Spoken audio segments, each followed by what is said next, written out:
is for illustration purposes, is not linked to any endorsement, sponsorship, consideration, promotional agreement, or remuneration.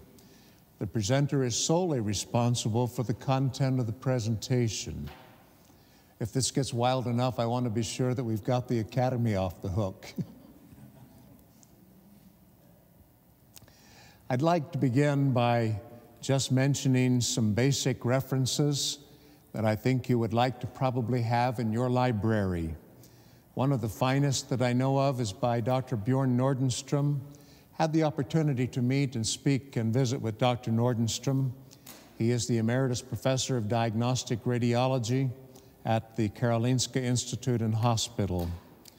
I also am very happy that after his initial book, he has produced a follow-up which adds considerable additional material. And I think this is in your notes, so you don't need a whole lot more information.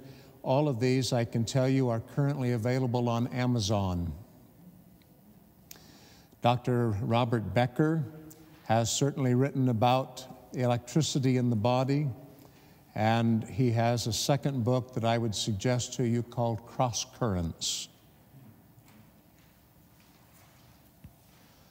All restoratives, including alloys, salts, composites, glass ionomers, porcelain, ceramics, compomers, and ceramers, are intentionally electroactive.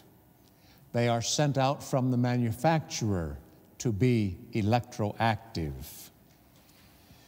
The activity in finished restoratives is intended to become minimal during the curing, bonding, or fusing, but not to end completely.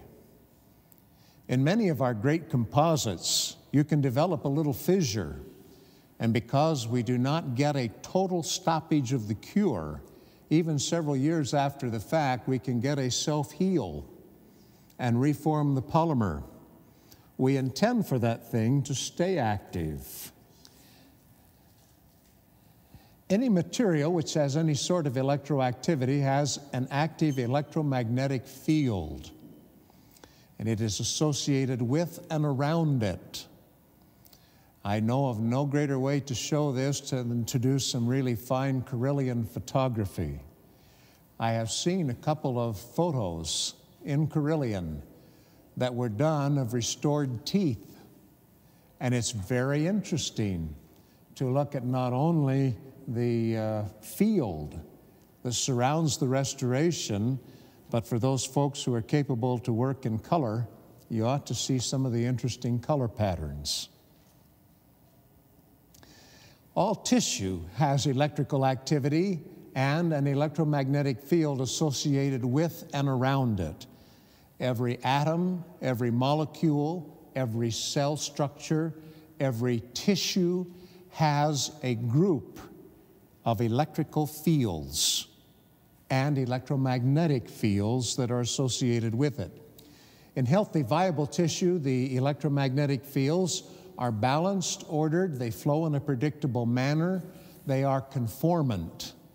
Sometimes I like to use the word, they are obedient to principle.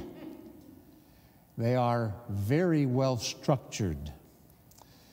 Injured or non-viable tissue has a chaotic, weakened flow and field.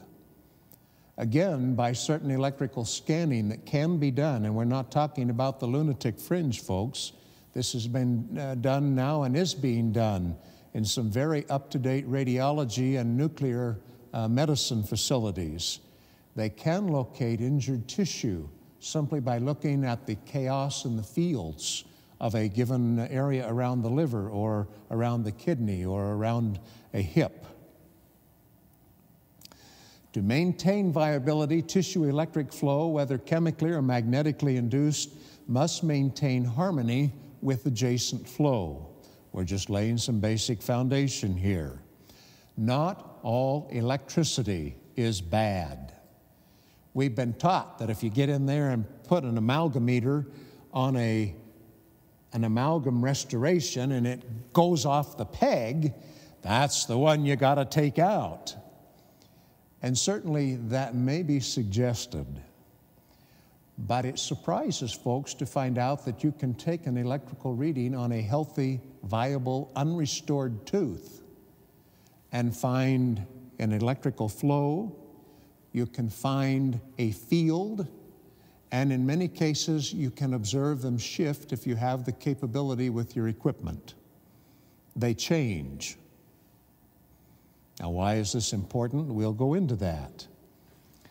To obtain stability with restoratives, some restoratives are doomed the moment you put them in. They're going to crumble, they're going to break, they fall out, the bonding fails.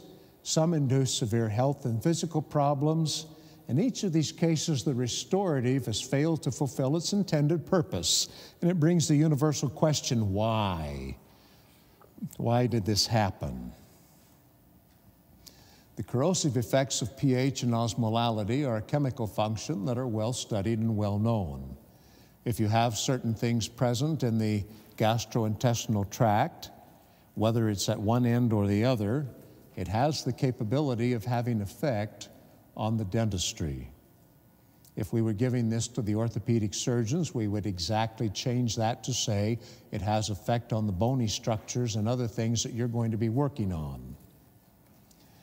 Disruption of normal osmotic gradient probably causes more failure and more difficulty in dentistry than any other single effect. A healthy, unrestored tooth is a model of osmotic flow, reaching from the apex of the tooth up through the pulp, radiating into the dentin, and then out to the enamel. There is an osmotic flow that remineralizes the tooth from the inside out. Nothing revelatory about that statement.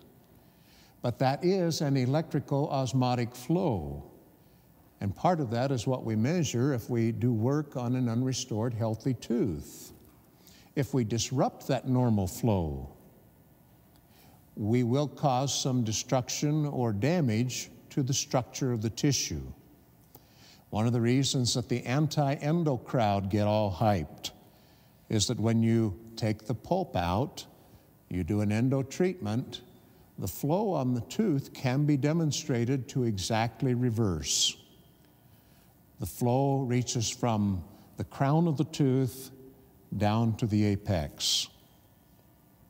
Is that good or is that bad? Immunologically, we get troubled about it because it becomes an attractor for leukocytic tissue, for the white blood cells. Generally, you're going to form a small pus pocket right down by the apex just because of the electrical flow. No bacterial or no violation of the tubules or anything else involved. In terms of the overall life of the tooth, it will depend on some complex factors with the surrounding tissue. I am not saying that I am pro or anti-endo. I'm simply saying that the treatment can have a bearing on things that you put elsewhere in the mouth. If I do endo treatment of teeth, I probably will not use titanium or gold in that patient's body. And heaven help you if the dentist does this and the orthopod doesn't pick it up. They're going to wonder why that hip stem down in the femoral bone did not cement properly, why it turned loose, why they got corrosion, why they had to do a repair on it. There are implications that reach far beyond the mouth. By that same token, if the orthopod put a chrome cobalt steel knee in and you endodontically treat and happen to use a titanium post, of which there are now a few, I can suggest to you that the longevity of that endo treatment will be very short. You don't mix non-precious alloys with either gold or with titanium. The only time I know of that this has ever been done successfully is with Dr. Steve Correll and his group, who were working with the Puralloy. Dr. Correll tells me that they have some special techniques involved, and it's the only time I've ever seen those two metals get along. Even if you get a titanium pin or an implant and it's gold colored, it generally is not gold plated. It has a coating of titanium nitride, which is gold in color.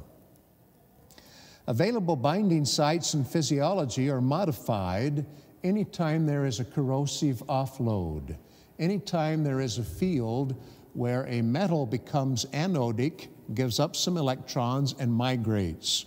Prime example is mercury. Don't know of any that are any worse than mercury. Entrance through both soft and hard tissues is possible. I wish I could tell you how many times I've answered a call at the lab and someone says, look, I want to use this nice metal. Yes, it has palladium in it, but the palladium content is not very big, and I'm going to fuse porcelain over the top of this thing. There might be just a tiny band along the margin where you can still see the metal, but there's bone and tooth structure underneath. I don't really have to worry about that, do I? And I'm tempted to say, and they lived happily ever after. Folks, let me suggest to you, you can move metal, you can move organics through tooth enamel, through bone, through any other tissue you want to speak about. Yes, it will be a little slower, but it will move. And if you think you can cover it up, I think of the American Dental Association telling us to spit on the amalgam so we can passivate it and it becomes safe. If you believe that, again, there's a bridge in Brooklyn that I understand is for sale rather cheap, and you can charge tolls. Dissimilarity throughout the body is another problem. And sometimes we want to say, well, I know about the orthopedic placements, I know about the dental placements. Okay, I've taken care of those, but that also includes the gut. And if we have not taken care to get adequate balancing in probiotics with suitable bowel flora, that is the third leg of the stool that can throw the other two completely out of whack. And yes, dentists do need to be concerned about nutrition, about corrective detoxification. And I'm very pleased that the Academy has interest in these areas. Galvanism, we can determine the galvanic likelihood of interactions of the noble metals versus the semi-metals and the non-noble metals. That is done on an electromotive table. When two metals are submerged in an electrolyte and galvanically connected, or I should say electrically connected, the base metal will corrode galvanically. You can depend on it. The rate of corrosion depends on the electrolyte and the difference in mobility. And the difference is measured in the voltage potential. I have here an interesting electromotive series. It is abbreviated. We have a number of metals down the one side. In the center, we do the standard measurement of the electronegativity based on a standard hydrogen electrode. You'll notice that down near the bottom are a number of the metals that we use in dentistry, and we find others that are also of concern. The one that is of greatest interest to me is the one that is farthest to the right. We don't have numbers for all of the metals. I wish we could get them. We are earnestly looking for them. But when the metal has contact, direct interface with blood, the electromotive potential changes monumentally. Do you notice the difference in the numbers for magnesium across the top? Just let it touch blood. The heme and the iron of the heme molecule in the blood, not to mention the calcium and sodium, and probably a little potassium out in the membrane of the blood cell are all affecting. This becomes extremely complex. And so it's naive to say, just look at the electromotive table and you can tell whether these metals will work with each other or not.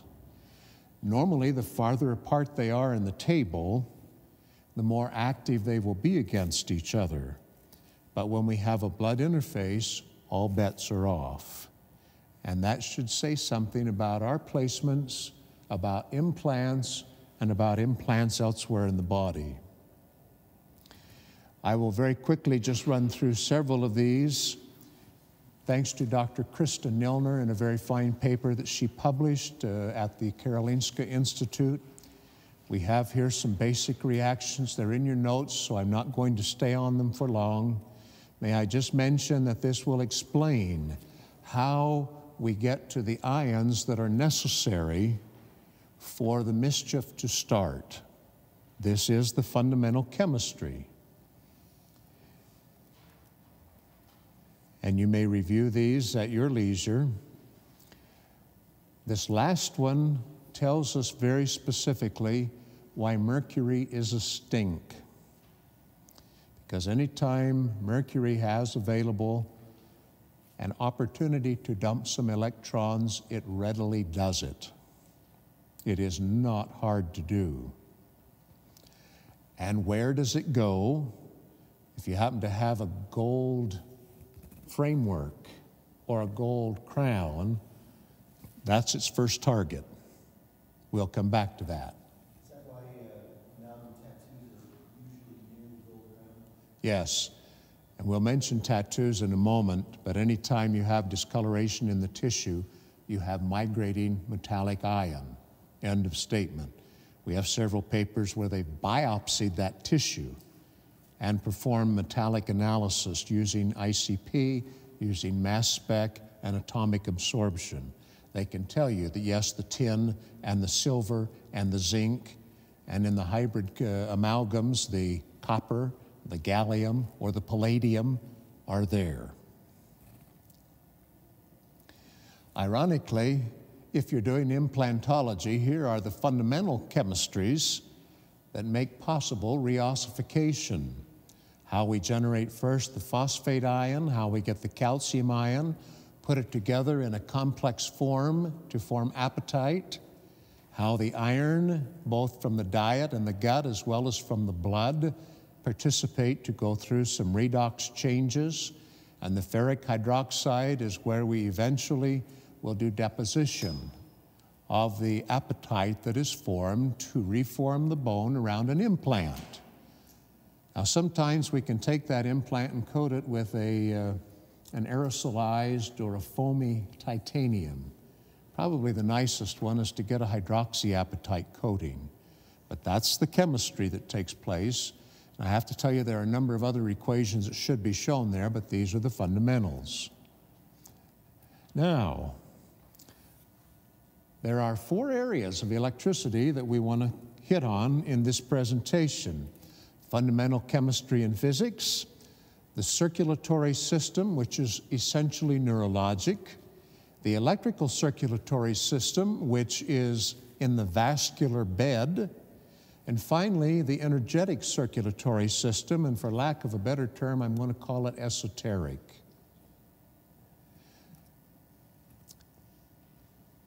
Chemistry, the interaction of bonds, radicals, electrons, the forming of bonds, ionic or covalent. This is the stuff of chemistry. I'm of the opinion that we do a terrible disservice by trying to pull chemistry and physics apart. They're one and the same, and they ought to be looked at as the same. But we still say that this is the stuff of chemistry. It is the science of equilibria and load balancing. We finally get a cure in our composites because we reach a point where the polymer has brought the electrical down enough that it no longer interacts with any components that are still present or the outside tissue. This can take a period of days to weeks, but it does happen. The gains and losses and transfers of electrons take place all the time. You remember when you took biochem and you learned about AMP and ADP and ATP and all of the little NAD excursions where the electrons move around and high energy phosphate bonds are formed. All of that has to do with gains, losses, and transfers as part of the equilibrium and load balancing. And it is a chemistry function. The load on the local circuits can increase due to restoratives. They do produce a load, and it will balance with the tissue of the oral cavity. Eventually, all electrons that are in excess will sump in the gut flora. Out at the end of the Krebs cycle, the electrons that are left are picked up by the bugs, and they do the job for us. They get them bound up and out of the body. We depend on them symbiotically for that function. If you had a sterile bowel, you could not get a cure on a composite, at least not a good one, without damaging the tissue. The sensory system, the neurologic, is based on not only the neurologic trace, the nerves themselves, but it has to be circular in nature. It has to be a complete circuit, and it involves muscle and connective tissue. As we have a synapse that fires a signal into the next neuron, we find that that eventually is going to be replaced back through the tissue itself. In this particular system, there is a circulation. The nerves continuously circulate at a low level, and it can be modulated. Funny to think that there's a signal. When the synapse fires, it is such a large magnitude greater that the brain can interpret the signal, and you've got a pain, you've got a this or that going on, and the body can then respond accordingly. But there is a continuous flow through all of that tissue. The tissue goes beyond just the nerves, and this is probably where we pick up such issues as referred pain and sensory input. We can have something in one part of the body that is interpreted as a pain somewhere else or another issue. And this also is where we pick up neural blockages. It is possible to block the signal with enough noise level that we do not transmit it until that is corrected. Is this on the far cutting edge of nut science?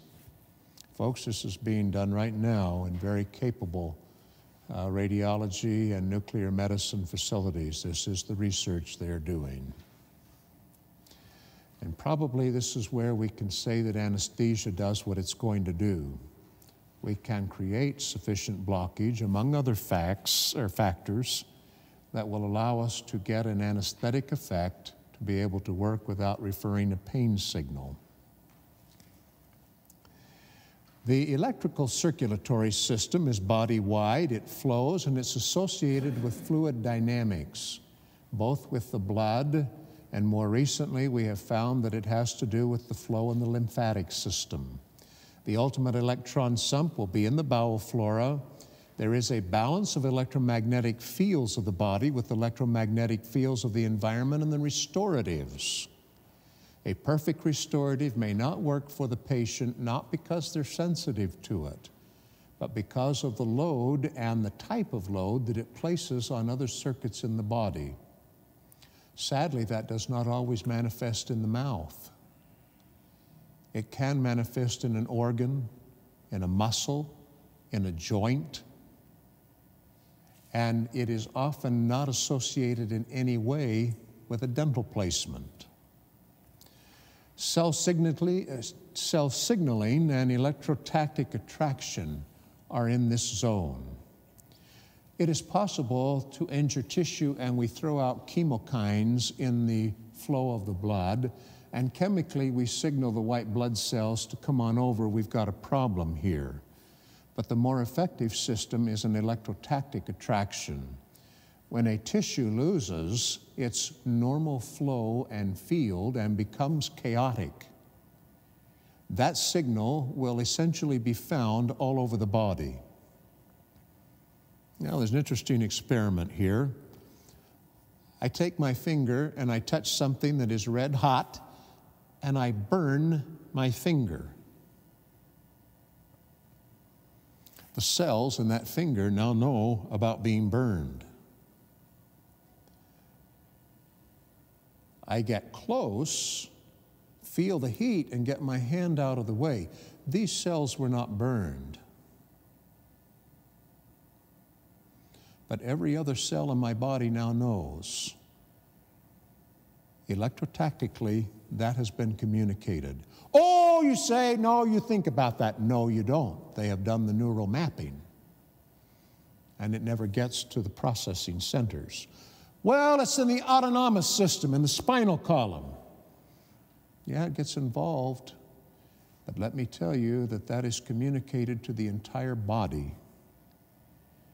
And these cells essentially learn from these. Simple-minded example of the electrical circulatory system and part of what it's intended to accomplish. This is probably where we get the majority of our endocrine feedback. The chemists have taught us all these years that when we make enough thyroid, we sense it and we turn off certain precursors. The evidence now suggests that that is an electrotactic signal and probably is through this system. That does not mean that we do not have the ability to sense a concentration. They work together. But we should not discount that that is electrically communicated. Now, the energetic. The field effects as well as current flow will be associated here. It interfaces with the autonomous nervous system, with the neural net and the vascular bed. This system is a surveillance system. We can disrupt certain travel in the spinal column and still have this system functional. It does not have to go to the brain. Now, just by blocking the neurons does not block the brain from other electrical signaling. We should keep that in mind. But this is the body's surveillance, and it is where we communicate our sense of wellness, of fatigue, of happiness, of sorrow, and other such feelings.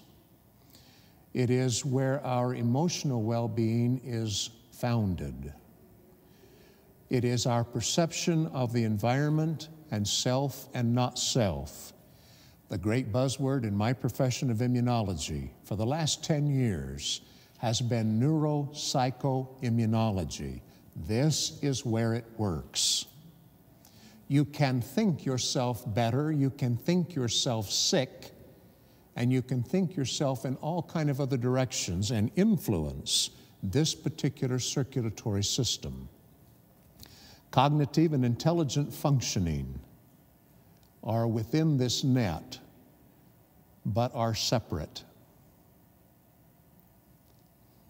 Now, with the restoratives, we need to be careful about site preparation and what will come in contact with what. It isn't just to facilitate adhesion, but there is a reason we will use a liner and a base. There is a reason we will use a bonding agent before we use the cement or whatever. It is necessary for the site to be prepared properly, and the manufacturers take this into consideration, that electrically the final form will not be disruptive to the patient's fields. Proper mixing and ingredient component makeup are a vital part. Now, wait a minute, this is just common sense good dentistry, right?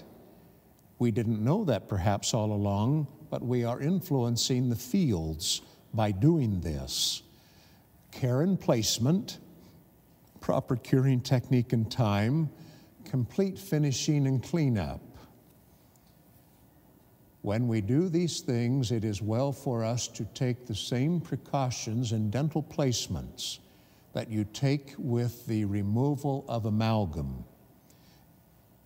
It is important that these things do not get absorbed back into the patient from a composite or a glass ionomer. Therefore, the air supply, the high-speed air evacuation, the dam, all of these things come into play now, and we are protecting the uptake into the various electrical circulatory systems as well as the chemistry. Terrain assessment says we watch for corrosion patterns and locations. We map oral irritation sites, including perio. Some of you despise having to do perio mapping. It's a waste of time, it's going to change. I really don't have to pay attention to this. But folks, if you see some irritation in the buccal fold, map it. If you say a little induration or the formation of a little leukoplakia or lichen planus, that's where it eventually ends up, map it. And that will immediately give you a clue as to where both the anodic and cathodic sources in the dental products are located. And after you do some intervention and your patient comes in for follow-up, check to see if that map has altered. In some cases, we can rebalance the load sufficiently that it will no longer be a problem. But you do need that map. Tissue discolorations and tattoos, you have ionically moved substance. Whole body survey for all implantable materials, including the mouth, is critical. And by the way, we have only recently learned of the electrical problems being caused by stents. We've always been concerned about the knee or the hip or the crown, but the stents are very electrically active, and they are in the vascular bed for the most part. You can get a kidney stent that isn't. But when you get these stents in a blood vessel or in other places they're being placed, they become electrically active. If your patient has one, what does it contain and how long have you had it? Dental electrical assessment with a device such as the Pertec. We'd like to know microamperage, we'd like to know voltage, and we'd like, if possible, to know microwatt seconds to know the total energy. Amperage for flow, voltage for pressure, and microwatt seconds for total energy involved. That will tell you how severe a problem is on a given restoration. Capacitance check. Can I give you a little give me? Take this one home and try it Monday. Take some clean aluminum foil. You really don't want to sterilize this because it ruins the surface of the aluminum for this purpose.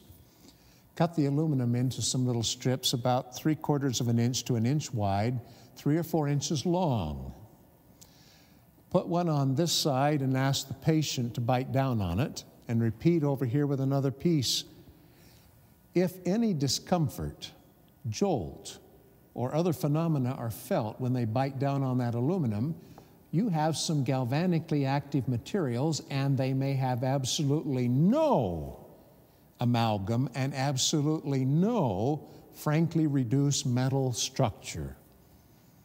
You will get it with composites, with glass, with ceramer, with compomer, with ceramic, and with porcelain.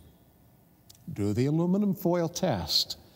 You are electrically imbalanced and looking for a problem to do further dentistry until you can map that and try it. And this one is so dumb and simple.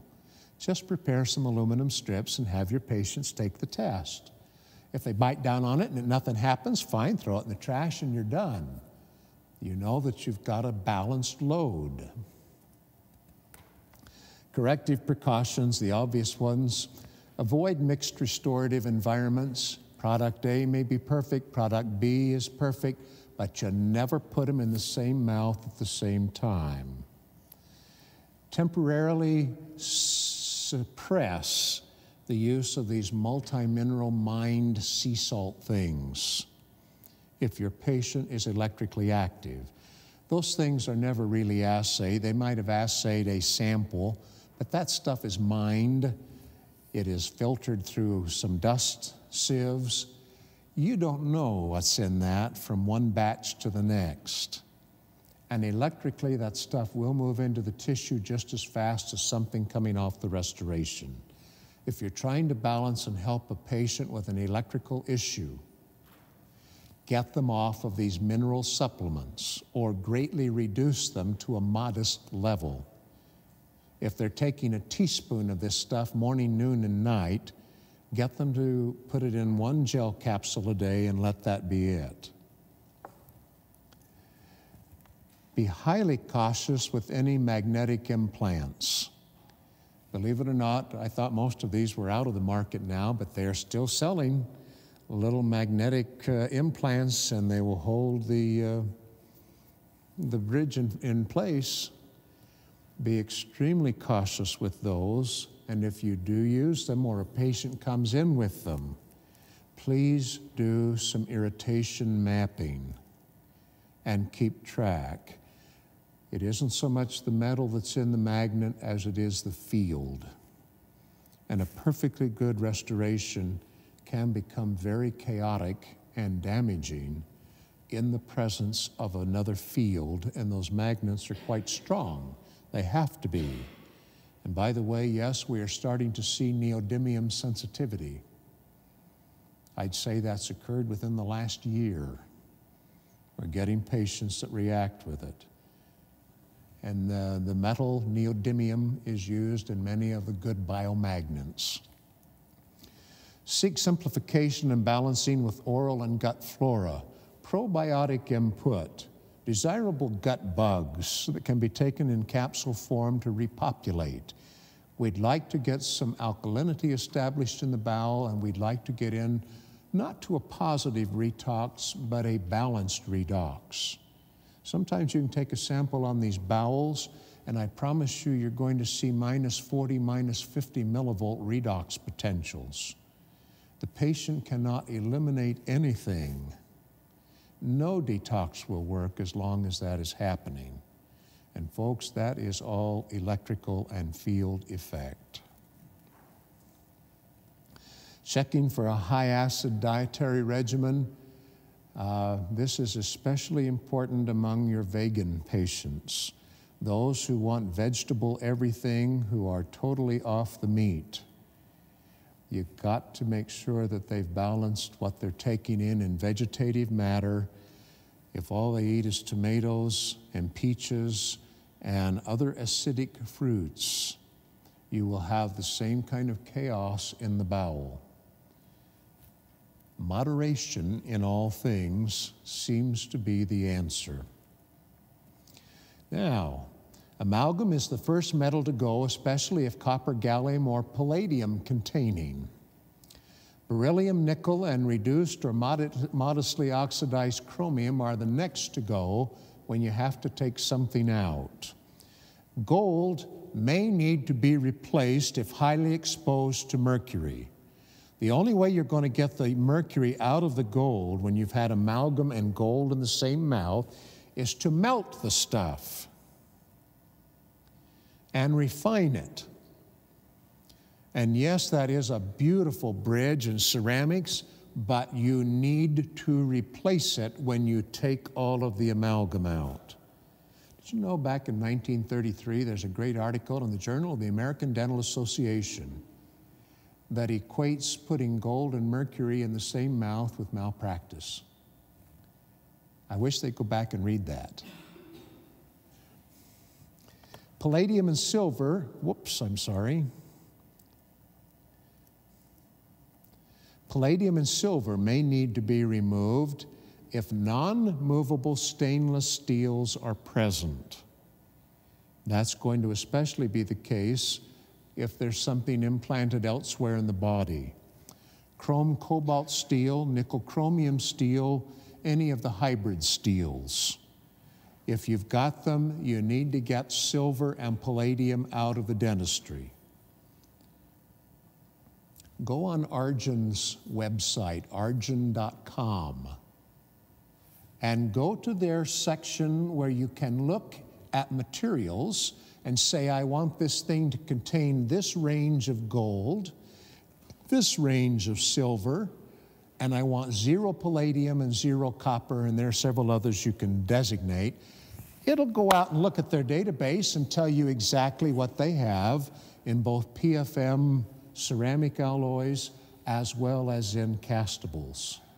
Give you the names.